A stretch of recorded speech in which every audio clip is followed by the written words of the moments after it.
सड़कों पर इंसानों की भीड़ मच्छर के जैसी है। कूड़े के पहाड़ हिमालय से भी ऊंचे नजर आ रहे हैं। बिजली के तार एक अलग ग्रह का नक्शा बना रहे हैं। सीवेज को निकालने के लिए बने नाले नर्क का एहसास करवा रहे हैं। नदियां मानो भूल चुकी हैं कि वो पानी बहने के लिए बनी हैं। प्रदूषण ऐसा है कि हेडलाइट की विजिबिलिटी टेल लाइट से भी कम हो रखी है। आपको अंदाजा लग पा रहा होगा कि ये दिल्ली की बात हो रही है। A gas chamber, New Delhi, the world's most polluted capital city.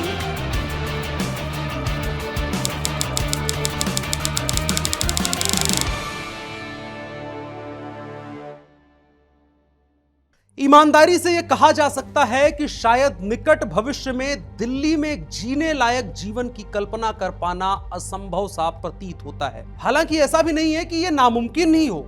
हमारे राजनेता अगर थोड़ी सी लगन दिखाते हुए थोड़ी सी मेहनत कर दें तो दिल्ली को भी बदला जा सकता है। उदाहरण के लिए आप चीन की राजधानी बीजिंग को देख सकते हैं। एक समय वो शहर एशिया के सबसे प्रदूषित शहरों में से एक था, लेकिन आज वो दुनिया के सबसे स्वच्छ शहरों में से एक है। ये कैसे हुआ? तो इसको मुमकिन करने के लिए वहां की सरकारी मशीनरी को अपने कलपुर्जों को थोड़ा सा टाइट करना पड़ा। एक अच्छा सा और काम करने लायक प्लान बनाया गया, ठीक ठाक मात्रा में पैसा खर्च किया गया और फिर बीजिंग साफ हो गया। लेकिन क्या दिल्ली को भी साफ किया जा सकता है? क्योंकि आज दिल्ली की जो हालत है उसे देखकर कोई भी नहीं कह सकता कि यहां कुछ भी किया जा सकता है। लेकिन दिल्ली सरकार एक प्लान लेकर आई है और आज हम उसी प्लान को डिस्कस करेंगे और देखेंगे कि उसमें कितना करने लायक है, कितना किया जा रहा है और क्या ये वाकई प्लान जो है वो कुछ प्रॉमिस भी करता है।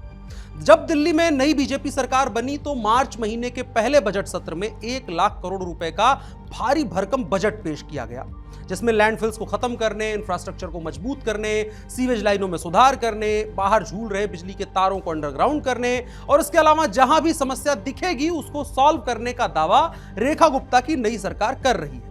और दिल्ली अटकी हुई इसलिए भी नजर आती है क्योंकि अरविंद केजरीवाल की जो पिछली सरकार थी उसने लगभग ना के बराबर काम किया था।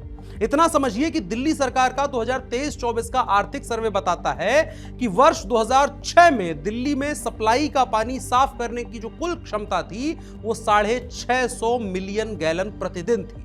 वर्ष 2015 तक आते आते क्षमता 906 मिलियन गैलन दिन हो चुकी थी।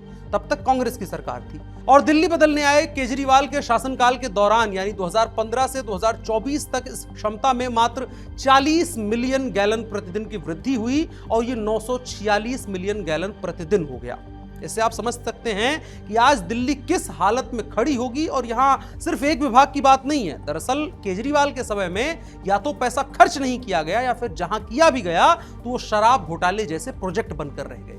खैर, अभी की दिल्ली सरकार पर वापस आते हैं और जो दिल्ली की मुख्य समस्याएं हैं उनको हल करने का प्लान कैसा दिखता है उसे समझते हैं। दिल्ली की मुख्य समस्याएं क्या हैं? समझने के लिए मुद्दे के हिसाब से सबसे बड़ी समस्या है दिल्ली में 3 कूड़े के पहाड़। बीते कई वर्षों से वादा किया जाता रहा कि इन कूड़े के पहाड़ों से फैलने वाले प्रदूषण और दुर्गंध से दिल्ली को निजात मिलेगी। दूसरी समस्या यह है कि खुले हुए बिजली के तार। आपको याद होगा पिछले साल ही दिल्ली के मुखर्जी नगर में इन्हीं खुले तारों की वजह से एक यूपीएससी एस्पिरेंट की करंट लगने से मौत हो गई थी। इसके अलावा अगर आपने दिल्ली को देखा है कभी या दिल्ली में रहते हैं तो नालों की बदबू से आपका सामना भी जरूर हुआ होगा। सर्दियों में आंखों को अंधा कर देने वाली धुंध भी देखी होगी। सांस तक न लेने देने वाले पोल्यूशन जैसी कई समस्याएं आपने फेस की होंगी और इन्हीं समस्याओं का हल ढूंढने का प्लान है दिल्ली सरकार का और इसको लेकर काम शुरू भी हो गया है। जैसे सबसे पहले कूड़े के पहाड़ों की बात करें तो दिल्ली सरकार ने कूड़े से आजादी नाम से एक अभियान शुरू किया है, जिसमें तीनों जो प्रमुख लैंडफिल साइट्स हैं गाजीपुर, भलसवा और ओखला, इन पर 24 घंटे और 7 दिन कूड़ा कचरा प्रोसेस करने का आदेश दिया गया है। आज की तारीख में रोजाना 18,000 मीट्रिक टन कचरा प्रोसेस हो रहा है और जबकि पिछली केजरीवाल की सरकार में केवल 7500 मीट्रिक टन ही प्रोसेस हो रहा था। दिल्ली में वेस्ट टू एनर्जी प्लांट्स को भी तेजी के साथ विकसित किया जा रहा है, जैसे नरेला बवाना फेज 2 प्लांट जो 3000 टन कचरा रोज प्रोसेस करेगा और ग्रीन एनर्जी भी पैदा करेगा। ओखला में 200 टीपीटी क्षमता का पहला बायोगैस प्लांट भी शुरू हो चुका है जो गोबर से ऊर्जा बनाएगा और यमुना में जाने वाले प्रदूषण को रोकेगा। अभी के लिए सरकार का टारगेट 2026 तक इन कूड़े के पहाड़ों को पूरी तरह से समाप्त करना है और साथ ही 70 लाख पेड़ लगाने का प्लान भी सरकार लेकर आ रही है, जिसकी वजह से जो दिल्ली का मास्टर प्लान 2041 है उसके मुताबिक दिल्ली में हरियाली भी बढ़ती हुई नजर आएगी। दूसरी समस्या खुले बिजली के तारों की है। इसके लिए वायर फ्री दिल्ली अभियान लॉन्च किया गया है, जिसमें यह भी कहा गया है कि एक भी तार बाहर नजर नहीं आएगा। यह ड्राइव शहर की सड़कों, फुटपाथों और बाजारों से लटकते तारों को भूमिगत करने पर ध्यान दे रही है। पहले चरण में प्रमुख इलाकों जैसे शालीमार बाग में काम शुरू हो गया है और दिल्ली सरकार में मंत्री आशीष सूद ने मजबूत पावर इंफ्रा और सुरक्षित सड़कों पर जोर देने की बात कही है। इससे न केवल मुखर्जी नगर जैसी दुर्घटनाएं कम होंगी, बल्कि दिल्ली शहर का सौंदर्य और इंफ्रा भी सुधर सकेगा। सरकार का कहना है कि जल्द ही दिल्ली के बड़े इलाके खुले वायर से मुक्त होंगे। सीवेज और नालों की बदबू पर भी सरकार का लगभग 1500 करोड़ रुपए का प्लान बनाया हुआ है। सीवेज ट्रीटमेंट क्षमता को बढ़ाकर दोगुना करते हुए 1250 MGD तक पहुंचाने का लक्ष्य सरकार का है, जो जून 2026 तक पूरा होगा।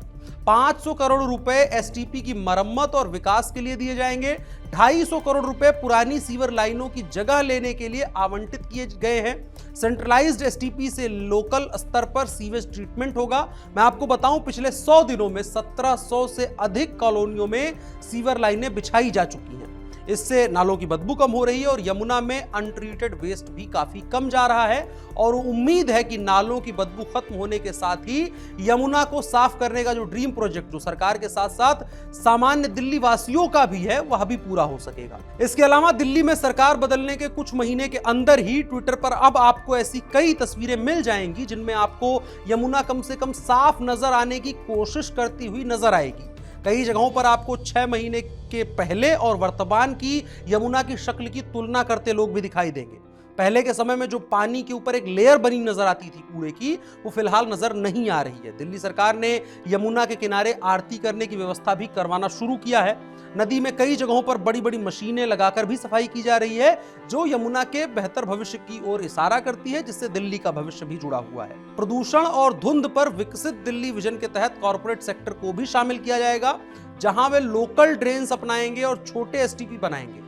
आप देखिए कि 50 साल बाद नया ड्रेनेज मास्टर प्लान बनाया गया है, जो दिल्ली में होने वाले जलभराव को रोकेगा। और अभी की बारिश के समय आपने उसका एक डेमो देखा भी होगा। लगभग दिल्ली में मेजर जलभराव नहीं हुआ है।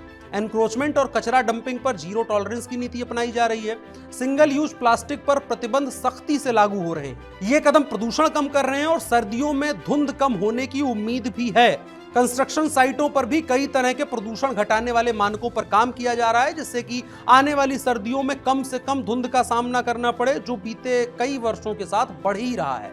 इन सारी परियोजनाओं के अलावा करीब 2 दशक के बाद फिर से दिल्ली को सुधारने और सड़कों और कॉलोनियों का स्ट्रक्चर सुधारने को लेकर मास्टर प्लान 2041 को भी पेश किया गया है, जिसे अब तक का बेस्ट मास्टर प्लान बताया जा रहा है। और दिल्ली की बसावट का जो घनत्व है उसको थोड़ा फैलाया जाएगा। दिल्ली अधिक बेहतर नजर आएगी, ऐसी सरकार कोशिश करने जा रही है। इन सारे वादों और प्लान पर अगर दिल्ली सरकार काम कर ले जाती है, जो कागजों में देख करके बड़ा शानदार लग रहा है, तो शायद जो पिछली केजरीवाल सरकार की गलतियां थी उनसे निकलकर दिल्ली एक बेहतरीन शहर का स्वरूप धारण कर सकेगी। और शायद हम देख भी पाएंगे कि धूल की एक मोटी सी चादर में लिपटी दिल्ली नहा धो के कैसी नजर आती है।